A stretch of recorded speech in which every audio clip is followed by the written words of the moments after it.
Welcome to Jones County Junior College Microsoft Forefront Identity Manager Implementation Showcase iSeminar.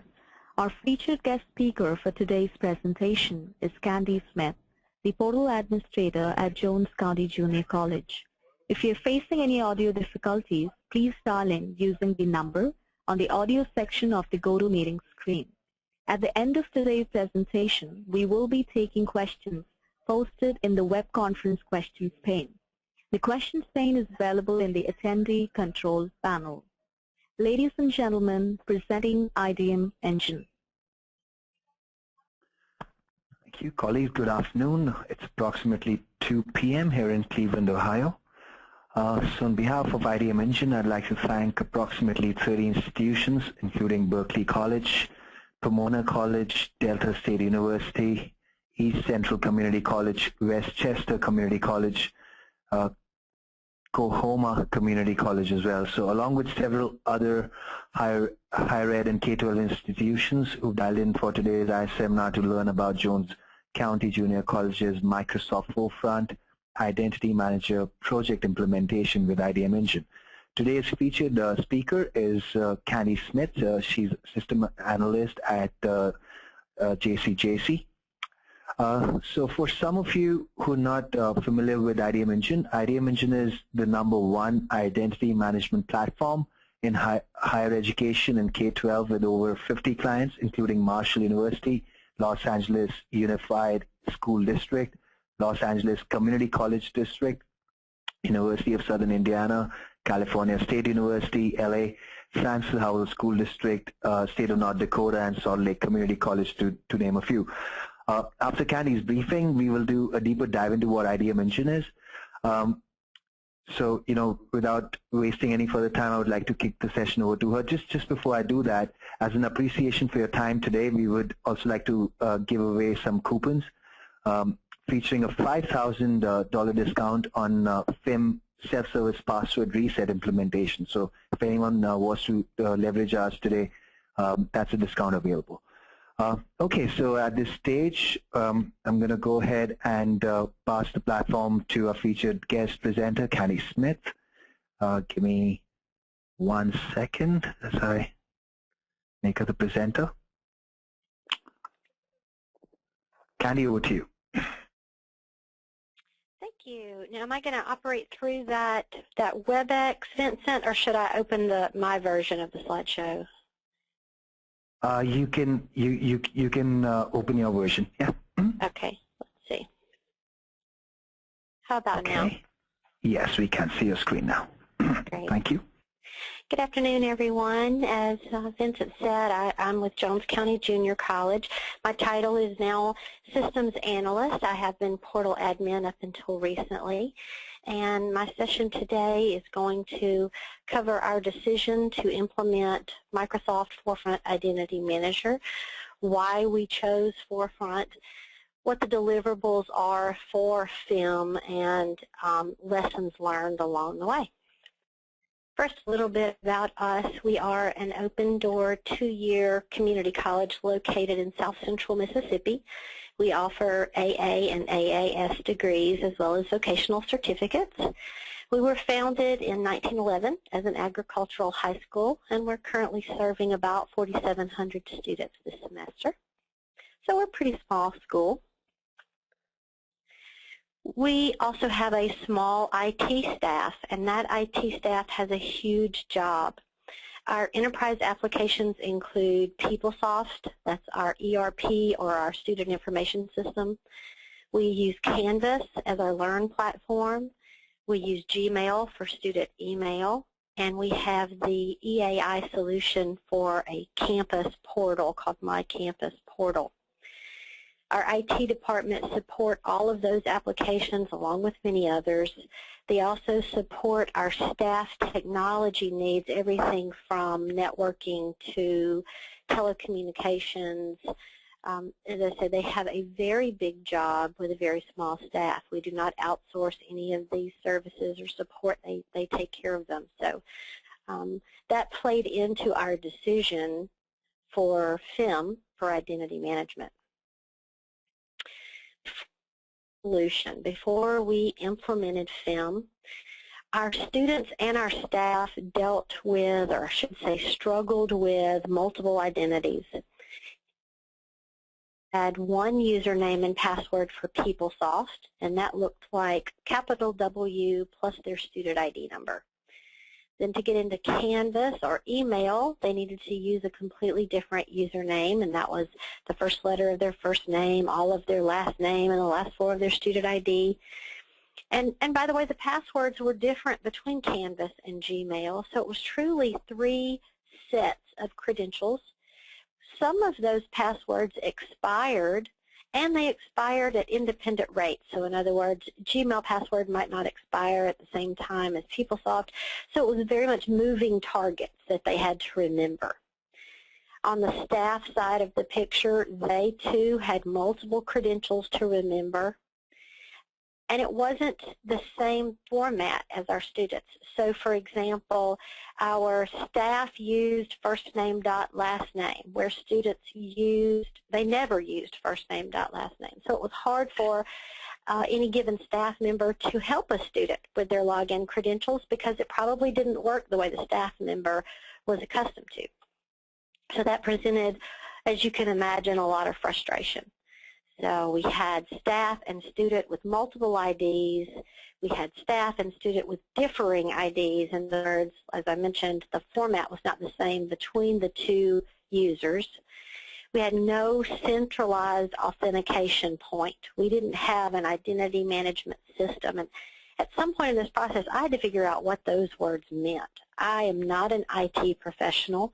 I am a project manager for the college primarily. So I had to learn what it is that is meant by I needed an identity management solution. So we'll talk a little about that. The impact was, pretty obvious. That it was very labor intensive to maintain all these accounts. There was no automation, so accounts had to be created either by scheduled processes or manual processes. We ran into timing issues. We ran into consistency issues where someone in IT might build my credential as candy.smith, but on another system they might build me as candace.smith. And it all created a good deal of user confusion. So our solution began when we realized we wanted a single sign-on solution. And so we partnered with Campus EAI to launch the portal back in the summer of, let me think about that, 12.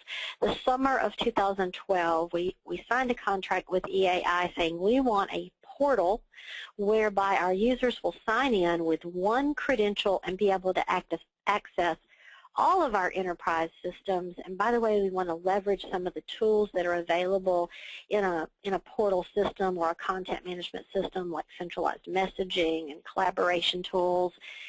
And so we launched that project that summer, and very quickly the conversation turned to, okay, Candy, what will we authenticate against? What is your centralized authentication system? In other words, and I'll speak very simply because I needed someone to explain it to me simply, when a user logs in and enters that username and password, where do you want me to look to determine, number one, is this a valid user? Are those credentials correct?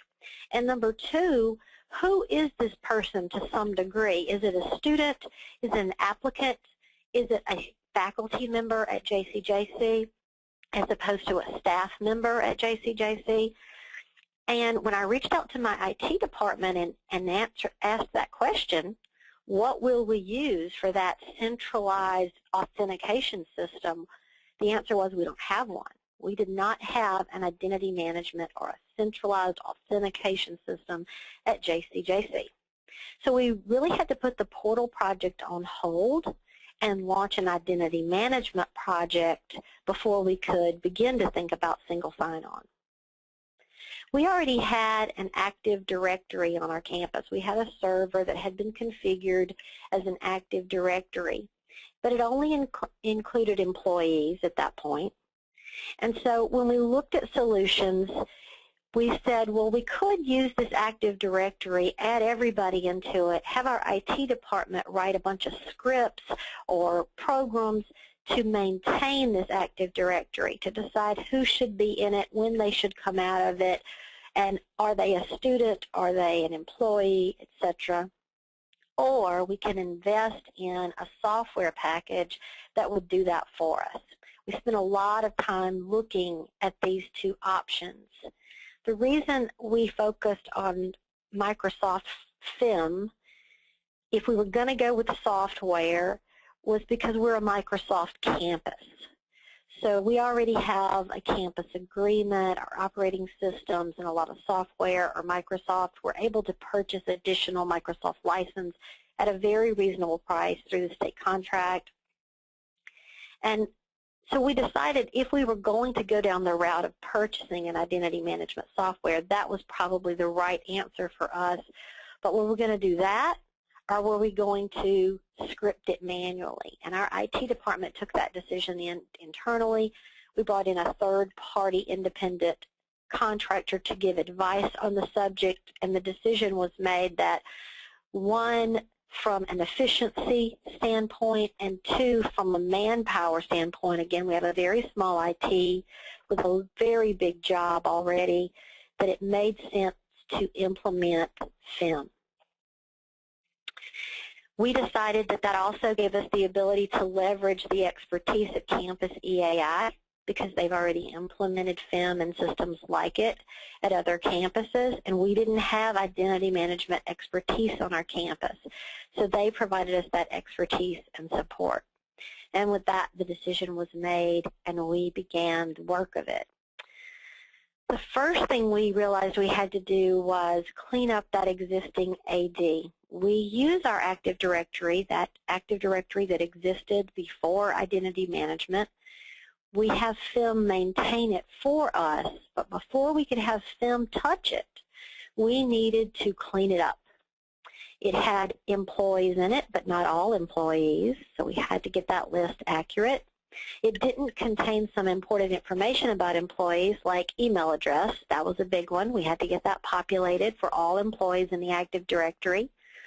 We had already broken employees down into staff versus faculty. And by the way, we put our administrators in the faculty group, so that's simplified. We just have two groups. There's faculty or staff. But we had some inconsistencies in how we had grouped those people, so we had to do some cleanup there and make sure we had people in the right group. Then we had to add students. We had no students in the Active Directory.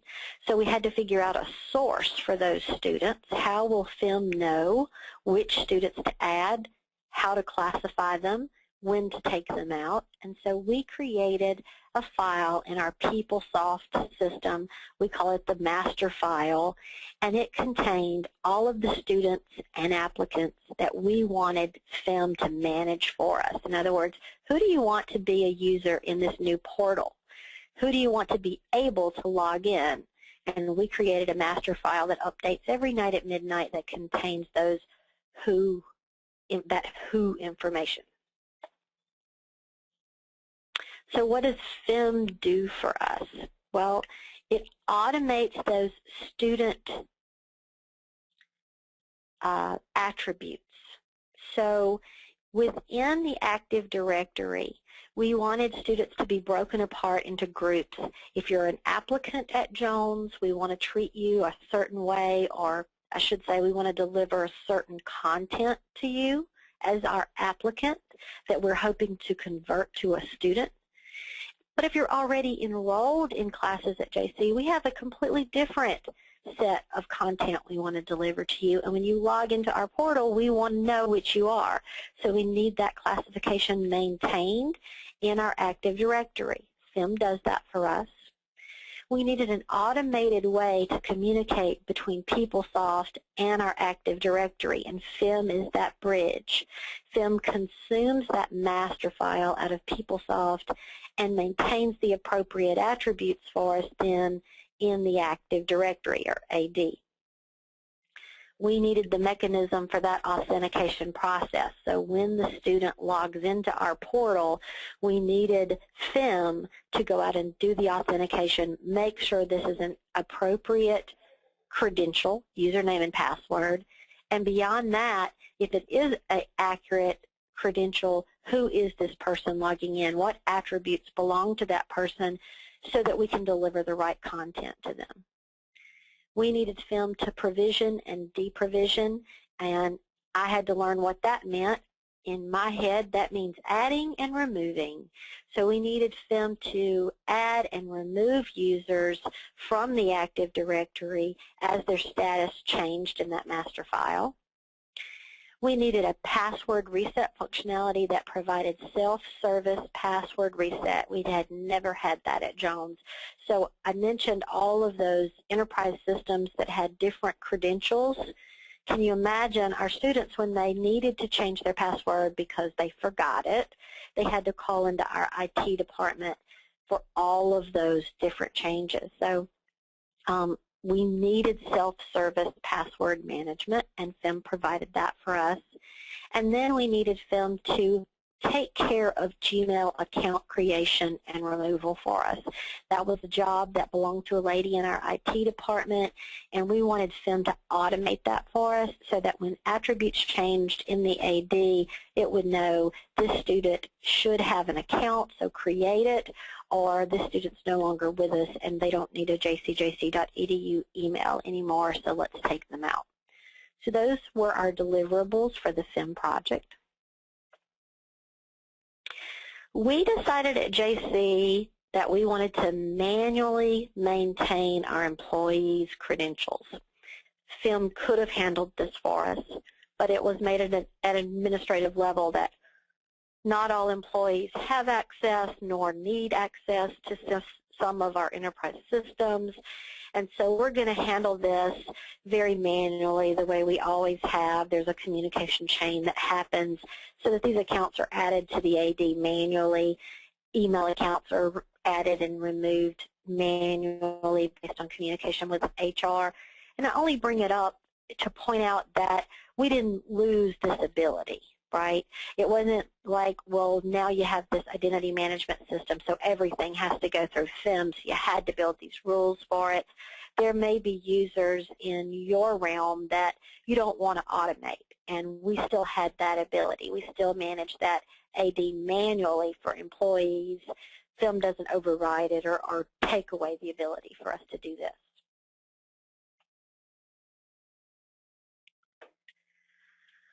I learned a lot of lessons in this project. I mentioned earlier that I am not IT.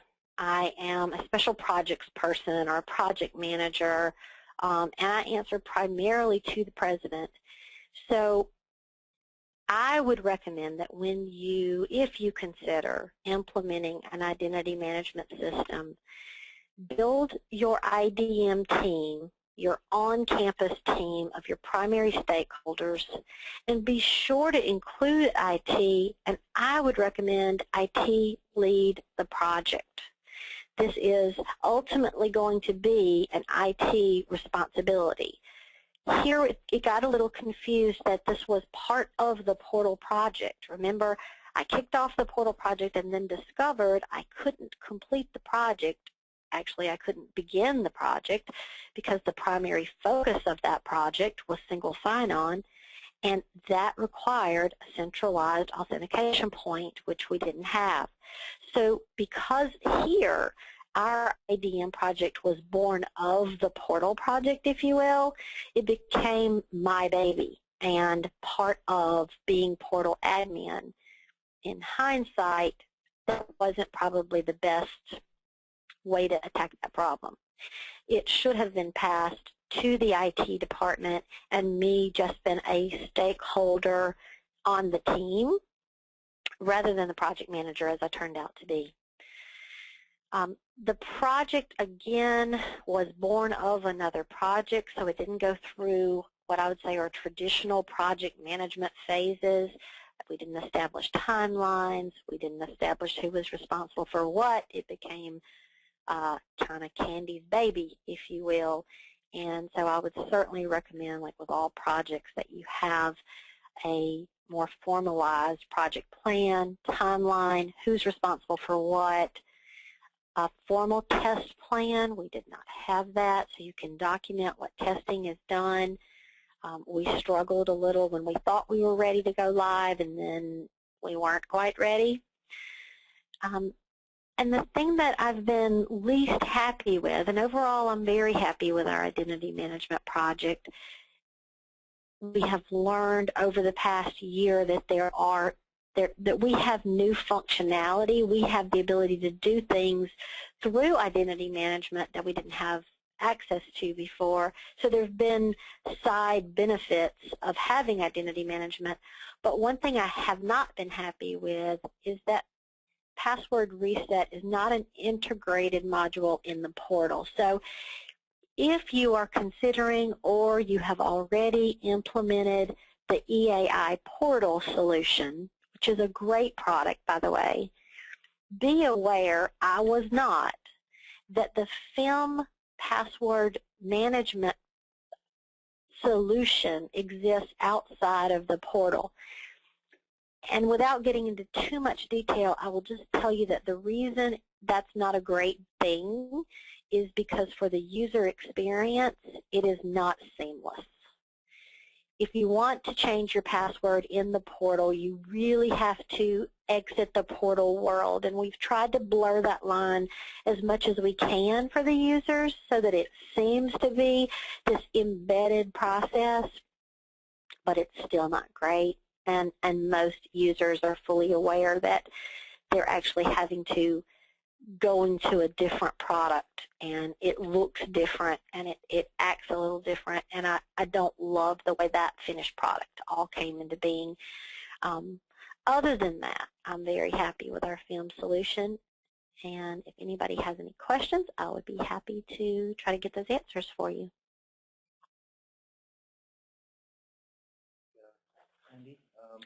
We're going to go ahead and open the lines in a bit, but before I do that, I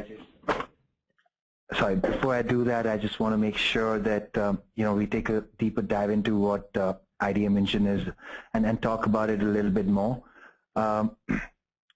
So just to give you guys an idea, and I'm going to take the controls back from you, Candy, for a second.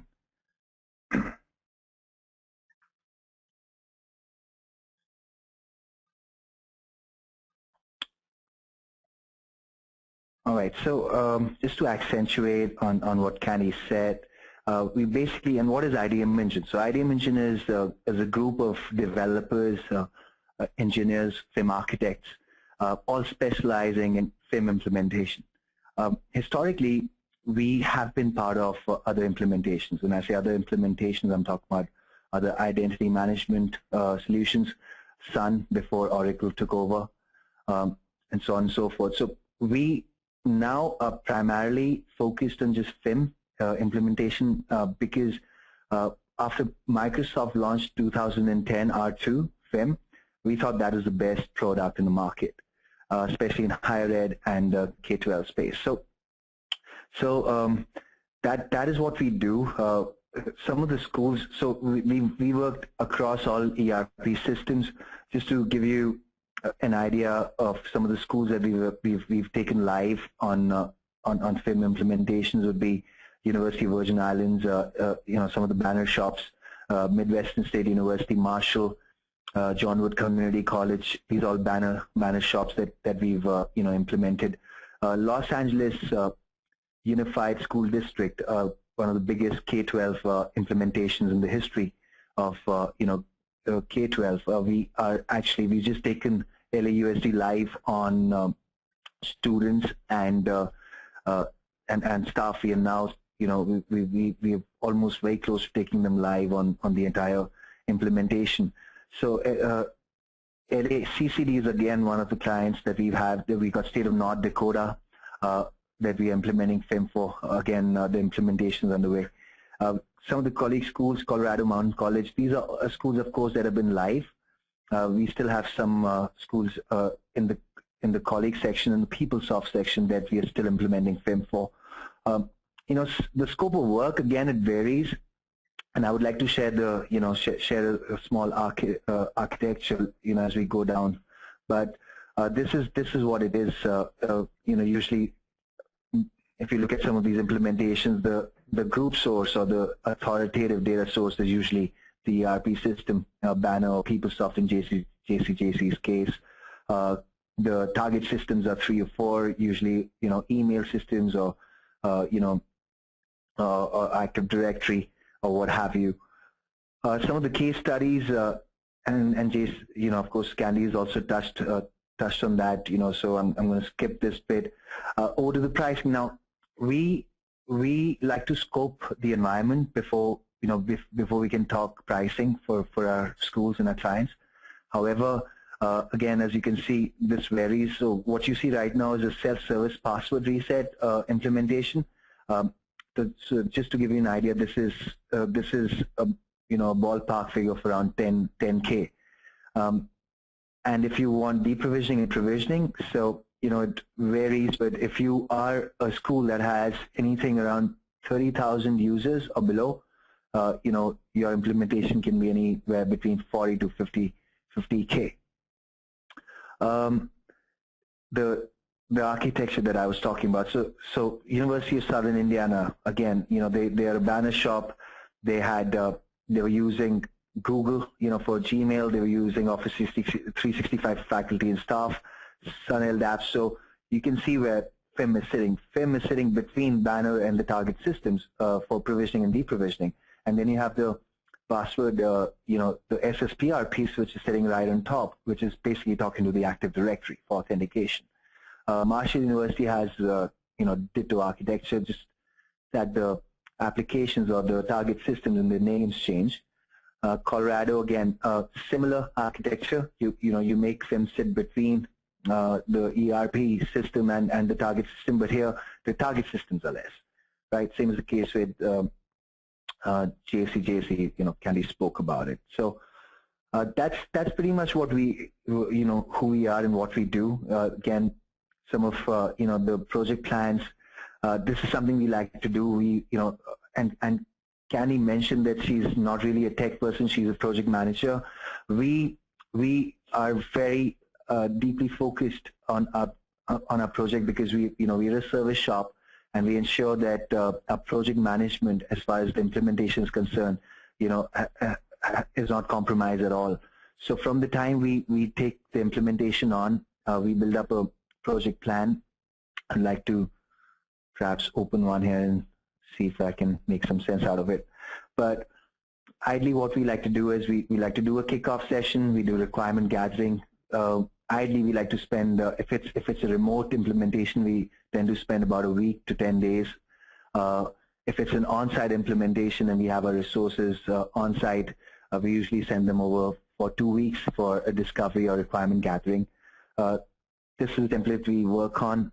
We have the description, which we got all the tasks. Then we got a schedule date to actual date, and the task will be complete or not. So this is something we maintain.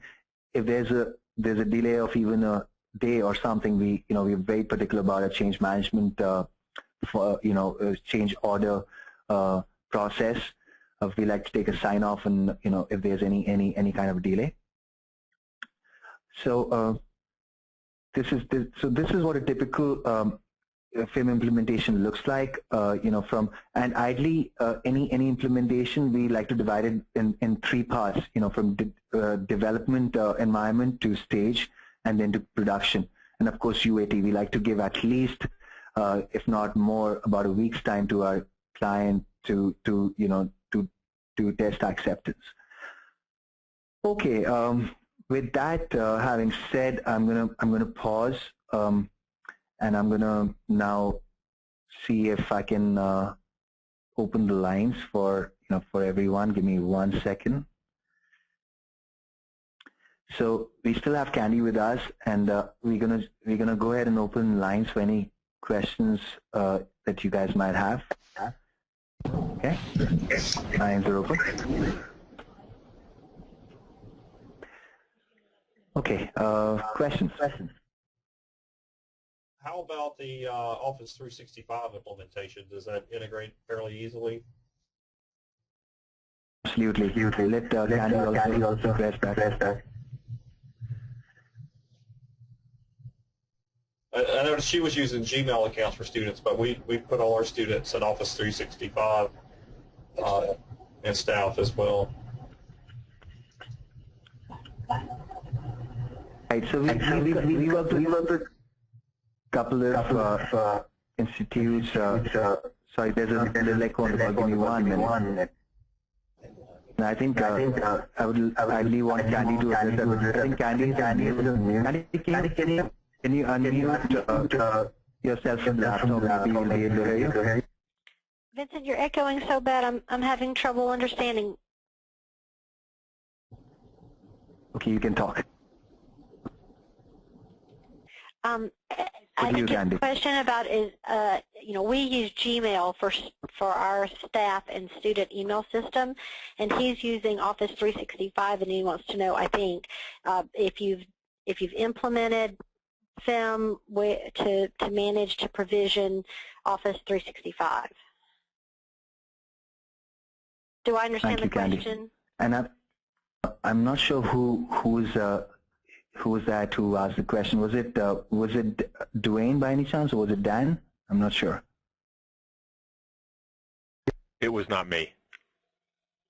I'm sorry, sir. Could you?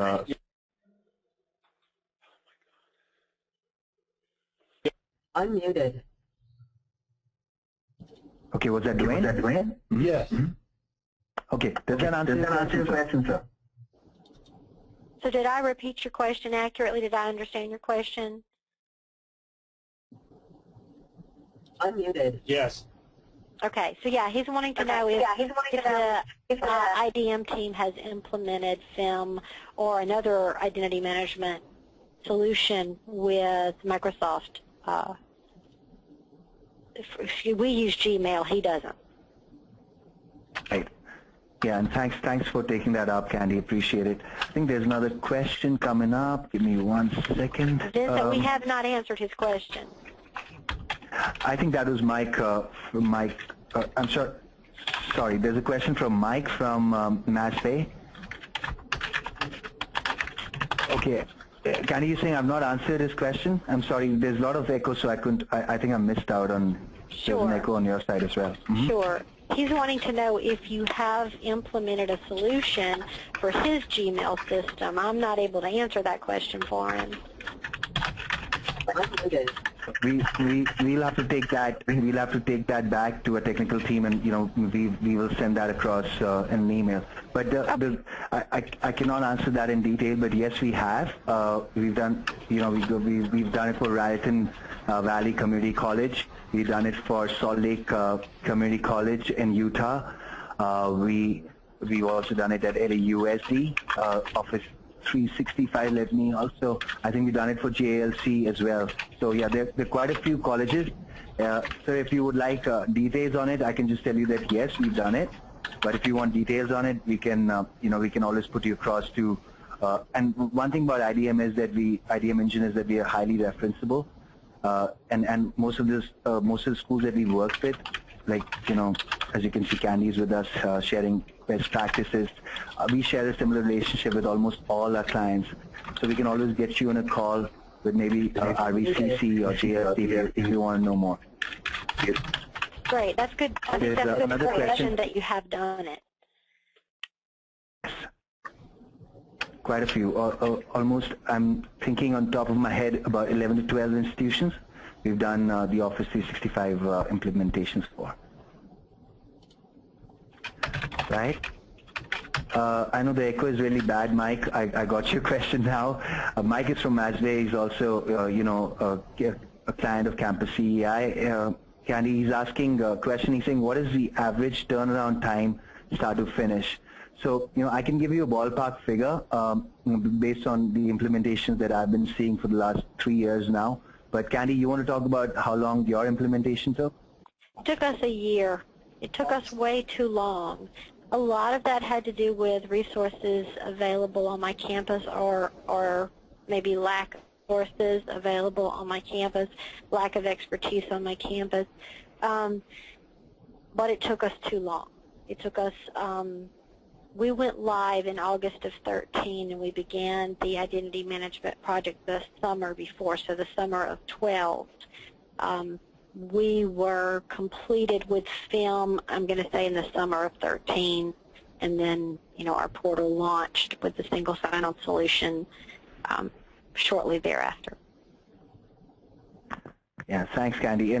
And to give you a first-person account, I can tell you that it depends on how quickly the information is exchanged, like Andy said, you know, between the two parties. But I'll give you an example. I am also project managing one of our big implementations at State of North Dakota.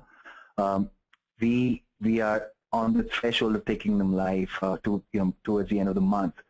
This implementation has taken us not more than 3 months.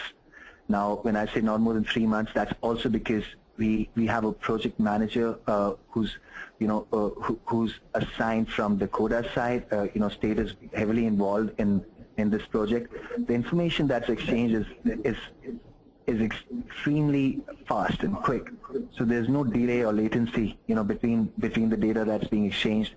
The information is crystal clear. So I think a typical FIM project takes anything between 60 to 90 days. Then if it's a huge implementation like in LAUSD, we've actually taken live now. It's taken us exactly 1 year, and that we're talking about 2 million users, right? So in fact, we started that project last year in September, and we are now on the threshold of taking them live. So Mike, just to give you an order of magnitude. Does that answer your question, Mike?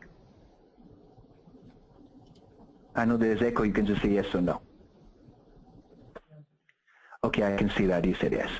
Okay, there's another question coming up on the panel. That's from Anthony from Pomona College.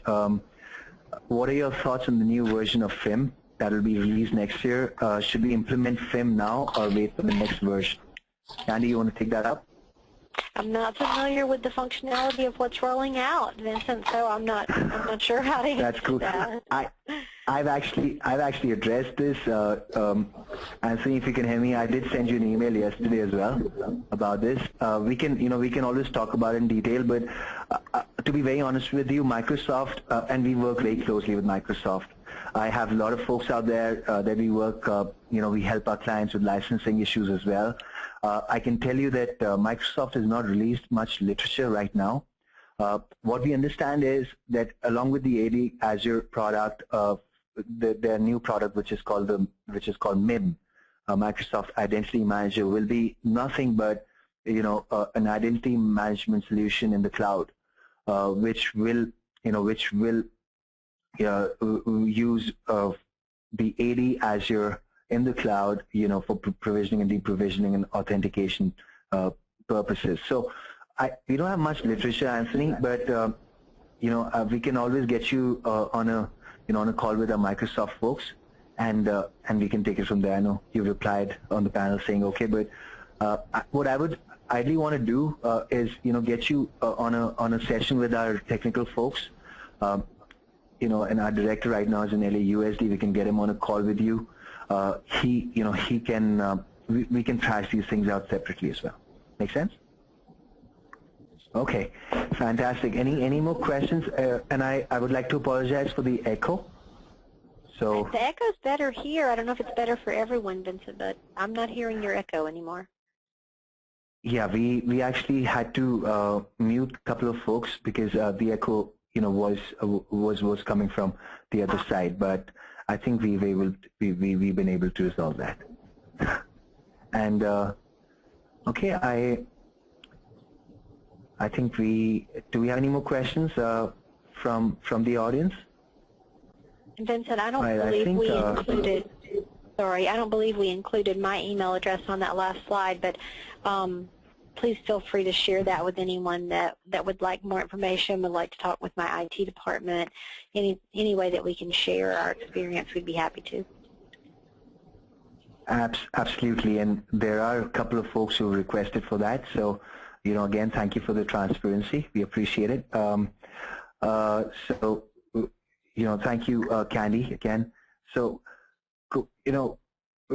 I think we're on top of the hour as well, so I want to thank Candy. Candy, on behalf of Campus CAI Consortium and IDM Engine, we really appreciate the time you've taken out, of your busy schedule to share your experiences with the rest of your colleagues. So thank you.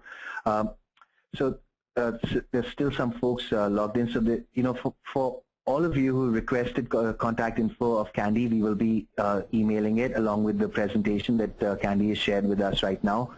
For the other 28 to 30 institutions that have dialed into today's briefing, we appreciate your time, everybody, you've taken out today. If you're not sure who to get in touch with, the right person would be me. My name is Vincent, or whoever invited you for this party. So, it could be Paul, could be Betty, Tiffany, anyone. We would be sending out follow-up emails along with the presentation to all our attendees. And if you're interested, we would be happy to schedule a one-on-one session with our technical team. Once again, thank you everyone for joining in, and Candy, thank you. This is IDM Engine signing off.